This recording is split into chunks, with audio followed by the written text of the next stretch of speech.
আমাদের সঙ্গে আছেন বর্তমান গোলরক্ষক কোচ এবং সাবেক অধিনায়ক বাংলাদেশ ফুটবল দলের বিপ্লব ভট্টাচার্য। ভাইয়া ভাইয়া কোচ ক্যাবরেরার কথা কিন্তু বলছিলেন, এই যে আমাদের টিমে এত ভালো ভালো প্লেয়ারদের কথা আপনি বলছিলেন, হামজা, সমিত, ফাহমিদুল আছে, জায়ানদের মতন এত অভিজ্ঞ সব ফুটবলার থাকার পরও বেস্ট একটা প্লেয়িং 11 এখন পর্যন্ত কেন তৈরি করতে পারেনি কোচ ক্যাবরেরা? দেখুন, ডিসিশন মেকিংটা কোচ নেয় এবং কোচিং স্টাফে যারা আছেন সবার সম্মিলিতভাবে হওয়া উচিত।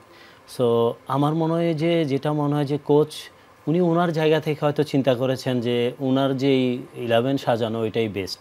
তো দিন শেষে আসলে আপনি প্রফেশনালি যদি চিন্তা করেন, আপনি যখন পৃথিবীর সব কোচরাই তারা তাদের মতোই ডিসিশন নেবে, পরবর্তীতে তার থেকে ফিডব্যাকটা পাবে যে ভালো হলে তো অবশ্যই ভালো, আর খারাপ হলে অবশ্যই কোচের উপর যাবে। এটা একদম এটাই সিস্টেম। তো কোচের উপর কেউ কথা বলার কোনো ওয়ে নেই, কারণ কোচকে সর্বোচ্চ প্রায়োরিটি দেওয়া হয়েছে যে উনি ওনার মতোই সাজাক দল। তবে দীর্ঘ সময় পেয়েছেন, প্রায় সর্বোচ্চ সময় পেয়েছেন বাংলাদেশ দলের কোচ হিসাবে উনি। তো এই যে ধরেন বেশ কিছু আমরা আন্তর্জাতিক ম্যাচও খেলি, ফ্রেন্ডলি ম্যাচ খেলি কন্টিনিউয়াস। এখন কিন্তু খেলার অবস্থায় বাংলাদেশ দল কিন্তু কন্টিনিউয়াস ম্যাচ খেলতো, আগে যেটা হতো না। তো আমার মনে হয় যে একটা বেস্ট 11 তৈরি করা, প্রোফাইলিং প্লেয়ার নিয়ে, তাহলে সর্বোচ্চ শক্তিশালী একটা দল যখন আমি মাঠে নামাবো, অপোনেন্টও আমাদেরকে নিয়ে ভাববে। তো আমরা যখন দেখবো যে আমাদের, যেমন আমি লাস্ট ম্যাচটাই যদি বলি, আমি সুমিতকে আমি বেস্ট 11-এ না দেখে অবাক হয়েছি। ওর মতো একটা প্রোফাইলের প্লেয়ার আমি টিমের সাথে প্রথম 11-এ দেখিনি। যাই হোক, ও হয়তো ওর ক্লাবে হয়তো মাঝখানে ইনজুরিতে ছিল, কিন্তু একটা জিনিস মাথায় রাখতে হবে, ও ইটালি লিগে যেই ডিভিশনেই খেলে কিন্তু সর্বোচ্চ প্রফেশনাল টিমেই খেলে সে, এবং তার দল সে যদি ফুল কিওর না হতো তাকে পাঠাতো না। হ্যাঁ, তো আমার মনে হয় যে ওকে বেস্ট 11-এ দিয়ে যদি শুরু করতে পারতো, হয়তো আমরা অপোনেন্ট হংকংকে থ্রেটের মধ্যে রাখতে পারতাম এবং জায়ানের মতো খেলোয়াড়কে রাখতে পারতাম, জামালকে রাখতে পারতাম প্রথম 11-এ। এটা আমার কাছে মনে হয়েছে। একদমই তাই। ভাই, লাস্ট একটা প্রশ্ন আপনার কাছে জানতে চাই, এই যে কোচের ব্যর্থতা কালকে আর ম্যাচে আমরা দেখতে পেয়েছি যে দর্শকরাও কোচকে দুয়োধ্বনি দিয়েছে যে কোচের ভুলের কারণে আসলে এরকম ব্যর্থতা আমাদের পোহাতে হয়েছে। আসলে বারবার এই ব্যর্থতা ঘিরে কিন্তু ক্যাবরেরার নামটাও চলে আসছে। এত কিছু হওয়ার পরও কেন বাফুফে ক্যাবরেরার বিরুদ্ধে কোনো স্টেপ নিচ্ছে না? আপনার কি মতামত? দেখুন, প্রফেশনালি যদি চিন্তা করেন, ওনার সাথে একটা কন্ট্রাক্ট আছে, প্রফেশনাল কন্ট্রাক্ট, যেটা অতীতে আমরা দেখতাম যে কোচ আসতো, কোচকে ভালো লাগলে বিদায় করে দিতাম, নানা সমালোচনা হতো। দেখুন, একটা প্রফেশনাল কোচকে যখন আমরা কন্ট্রাক্ট করি, তার সাথে একটা ভালো অ্যামাউন্টের কন্ট্রাক্ট থাকে।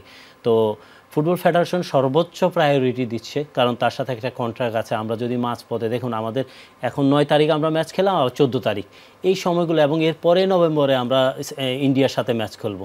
এই শর্ট টাইমের মধ্যে কোচ চেঞ্জ করে তো আপনি ভালো কিছু পাবেন না, কারণ সুযোগ আছে, কারণ সময় নিচ্ছে, কারণ ওনার সাথে যে কন্ট্রাক্ট আগামী বছর পর্যন্ত আছেন, এর মধ্যে যদি ওনাকে বিদায় করতে হয়, তাহলে টেকনিক্যাল কমিটি আছে, সবার সাথে কথা বলেই সভাপতি ডিসিশন নেবেন। কারণ আমরা জানি যে সভাপতি কিন্তু উনি একজন সাবেক খেলোয়াড়, সবার আগে উনিও খেলেছেন, উনিও ফুটবল খেলেছেন, উনি ভালো করে জানেন। টেকনিক্যাল কমিটি আছে, সবার সাথে কথা বলেই ডিসিশন নেবেন। মাঝপথে একটা কোচকে এভাবে বিদায় করে দেওয়াটা, আমরা এর আগেও কিন্তু অনেক কথার সম্মুখীন হয়েছি।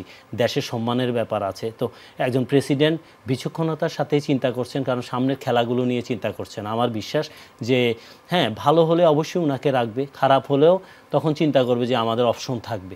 তারপরেও ধরেন আমাদের নভেম্বরে ম্যাচ আছে ইন্ডিয়ার সাথে, আমাদের নিজস্ব গ্রাউন্ডে।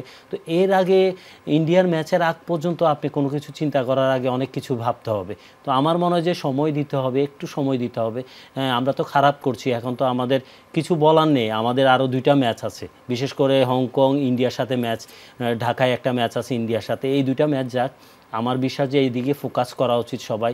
একটু সাপোর্ট করুন আপনারা। অন্তত এই 2 ম্যাচ থেকে যদি আমরা 4 পয়েন্ট পাই, অন্তত বাংলাদেশের মানুষ খুশি হবে। অন্তত প্লেয়ারদের পারফরমেন্স খারাপ না, আমাদের প্লেয়াররা ভালোই খেলছে। হয়তো আনফর্চুনেটলি আমরা গোলগুলো কনসিড করে হেরে যাচ্ছি, কিন্তু আমার বিশ্বাস আগামী 2 ম্যাচ যদি আমরা অন্তত 4 পয়েন্ট নিয়ে শেষ করতে পারি, কোয়ালিফাই করি, সেটা বড় কথা না। অন্তত মানুষ তো অন্তত ভাববে যে না, আমরাও জিততে পারি। আর সাহসীরাই জিতে। আমি মনে করি বাংলাদেশ দল সাহসের সাথে খেলুক। আগামী 2টো ম্যাচ থেকে যদি আমরা 4টা পয়েন্ট অর্জন করতে পারি, অন্তত ফুটবলে যে মানুষের উন্মাদনা, সেটা সবসময় থাকবে এবং আমাদের ফুটবল আবারও আগের নবজাগরণে ফিরবে। একদমই তাই।